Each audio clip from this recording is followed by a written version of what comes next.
Pourquoi les données ouvertes sont-elles importantes? Beaucoup de ces projets partagent des données ouvertes et par données ouvertes, nous entendons que les données brutes sont publiées ouvertement.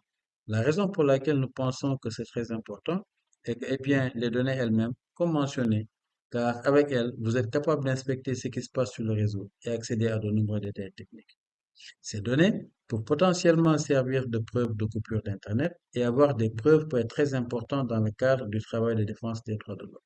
Cela peut soutenir vos efforts, soutenir vos campagnes, et vous pouvez potentiellement contester les revendications des gouvernements avec ces informations, bien sûr. Cela offre de la transparence. Pour offrir de la transparence des cas qui n'ont peut-être pas été rapportés par les médias ou qui sont passés inaperçus.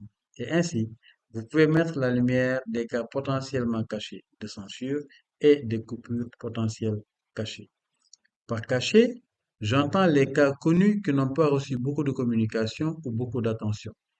Et enfin, et la raison pour laquelle nous pensons que les données ouvertes sont très importantes est qu'elles permettent la vérification par un tiers indépendant. L'important n'est pas de me faire confiance nécessairement ou en particulier aux personnes ou aux projets. L'essentiel est de faire confiance aux données elles-mêmes.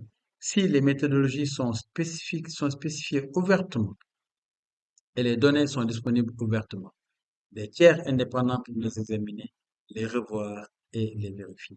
Et c'est très important, car cela donne plus de force à votre travail de plaidoyer lorsqu'il utilise de telles données. Et nous espérons donc que tout au long de ce programme de formation, vous vous sentirez inspiré et enthousiaste à l'idée d'utiliser ces outils, ensemble de données et méthodes dans le cadre de votre travail pour avoir une approche davantage axée sur les données pour la défense des droits de l'homme.